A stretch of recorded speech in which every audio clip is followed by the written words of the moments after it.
One Piece being 1000 chapters makes it the ideal manga for insane amounts of foreshadowing. So today I bring you part 1 of my brand new series where I point out and discuss some of the greatest bits of foreshadowing in One Piece. Some of it may be intentional foreshadowing laid out with plans to build upon in later arcs, and other examples might simply be mere coincidence with how long the series has been going, or even masterfully improvised throughout the literal decades that One Piece has been running. So without further ado, hit the subscribe button if you're new to the channel, and let's dive into what is known by many fans as Goda's Foreshadowing.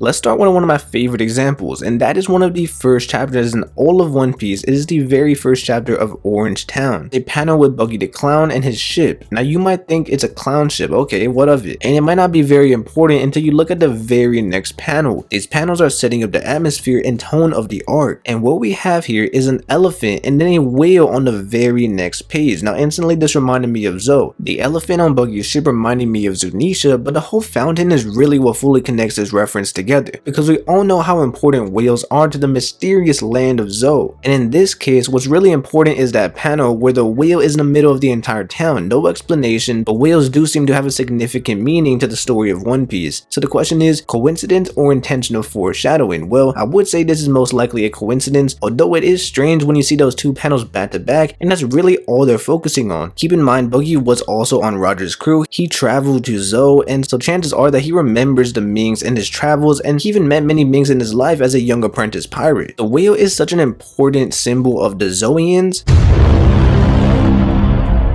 Wait a minute, hold up. Zoans? Could that actually be where the name came from? Anyways guys, there was a scene during Zoro where Frankie even puts his hair into a whale, and that was just classic Frankie, a true man of the people. And Zoro comes a massive 800 chapters later before the Orangetown arc, so this could be classic Goda foreshadowing if you ask me. But let me know in the comments, is this intentional foreshadowing or mere coincidence? Now this next bit of foreshadowing is even earlier in the story, and it involves Coby towards the end of the Zoro introduction. And this one I believe is completely intentional and planned foreshadowing, and let me tell you why. I'm talking about Coby being foreshadowed to be a spy since chapter 7. This would be foreshadowing an event that came into fruition 900 chapters later during the Reverie. Coby punches Luffy, and this was all part of Luffy's plan so that the Navy wouldn't affiliate him with the pirates. So after Luffy and Zoro leave, we see Coby begging for a chance to join the Navy, and then we get a conversation between two members of the Navy that goes like this: "Lieutenant, I don't think that's a good idea. I still don't trust him. Pirates have been known to plant spies in the Navy. We should do a thorough background check on him." So this is where I think Oda is clearly foreshadowing Coby being a spy since day one. And why do I think that? Coby was the first character that we see Luffy meet on his journey, so I would expect Oda to have some kind of initial plan and vision for the character, especially in One Piece where you have characters always returning, always making a grand comeback. A way to make Coby much more interesting is to make him a spy. And then we see that Coby ends up training with Garp, who is Luffy's grandfather, and then eventually now he's involved with swords. So there's a lot going on here. We know his connections to Garp, to Luffy, and I do think that Coby was planned to be a spy since day one. I guess you could maybe say that this was an ex-Drake reference as a pirate who was also a spy, but since they're directly speaking of Coby, I think it's much better foreshadowing to what Oda originally intended for his character all along. And although we've seen Coby here and there, we never really spent time to really dive into his character and his growth as a member of the Marines, not to mention his relationship with Garp as well and how they met, and really got into why Garp and Coby are so close. If you think about Garp, who has a severe distaste for the celestial dragons, I wouldn't put it past Oda planning all of this since the very beginning. Let me know, is this little reference planned foreshadowing? It's just coincidental that it ended up coming true in the end. And now finally we might have the most blatant act of foreshadowing here, and I'm not a fan of Syrup Village, not at all, but this little bit of foreshadowing was such a fun little detail on the reread, and that is during Syrup Village, Usopp bringing up the Tontatas, and you would not care about this at all until you've already read through Dressrosa.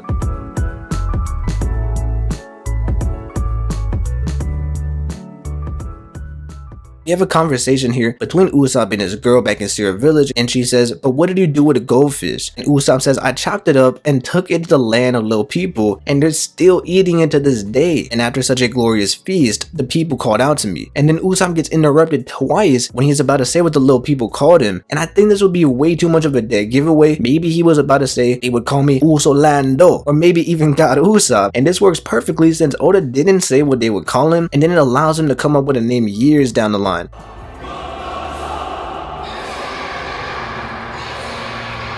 since we're introduced to the giants in Little Garden, and that's also connected to Usopp's character as well, relatively early in One Piece. I'm sure that Oda had some sort of idea for a race of fairies or dwarves down the line. I find it really interesting that we have giants who are uniquely important to Usopp's character, and honestly I don't see how this is anything but a Tontatta reference. I guess the real question is, did Usopp somehow know about the Tontattas before he even became a pirate? I've always thought it was possible that Usopp would tell him these grand stories from his adventures, and then Usopp would regurgitate these ideas and these great adventures, and people would just think, okay, well that's just too good to be true. But if this didn't come directly from Usopp's adventures, this could add to the old theory that Usopp is a descendant of Nolan. His ancestors may have passed down the tales of the little people or the Tontattas, and to add to this being foreshadowing, we also have Usopp declaring he defeated a giant fish whose poop was the size of an island in the very same chapter. This was foreshadowing to the Little Garden arc, since it was said by the giants that this island-eating goldfish creates islands with its poop. Usopp's lies are known for coming true, but the Tontatta reference came 700 chapters later, which is just mind-blowing to me. I guess that's just another example of Goda's foreshadowing. And now I would like to bring you one extra amazing Goda foreshadowing moment that I just thought of while scripting the video. It involves my favorite character, Zoro, and I realized this video was a bit short, so I just had to add it in. Enma surges with power, and Zoro is still struggling to understand the relentless energy draining sword. We get mention of cursed swords and flashbacks to Kuina, but more importantly to this video, we also find out about a new concept. According to the Shimosuke clan member from Zoro's village, the sword chooses the user. Now why is this foreshadowing? Well, it fits in perfectly with a specific interaction from Loguetown. If you remember, Zoro went to go get a new sword, and the sword that Zoro got was Kitetsu, a cursed sword. So now we have some foreshadowing there, but what really blew my mind, even back when I read this chapter, was how Zoro put his luck to the test. He says he can feel it is cursed, and in this moment he risked his own arm all for a chance to have a powerful new sword. This scene is foreshadowing on a whole nother level, because what we learn in chapter 1033, it all makes sense to why Zoro was willing to go through with this so casually. With the ideology that the sword chooses the user, Zoro knew it wasn't his choice, especially since it was a cursed blade, but he still had the balls to earn the sword's respect. Pure unfiltered confidence, and Zoro puts on a show for everyone in the shop, and the shopkeeper even says at the end these exact words about how Zoro is a true swordsman and how the sword chooses the user, just like in chapter 1033. At the time it may have seemed like pure superstition, but to have it brought back up in Wano 900 chapters later really makes it all come full circle. Also, just who is the shopkeeper? He fits into the narrative I brought up in the past about the samurai being tied to inherited will, maybe Joy Boy in the D clan as well. The shopkeeper says, what's wrong with a man entrusting another man with his dreams? Seriously, who is this guy? He had a cursed sword and spits an inherited will line. Very mysterious indeed.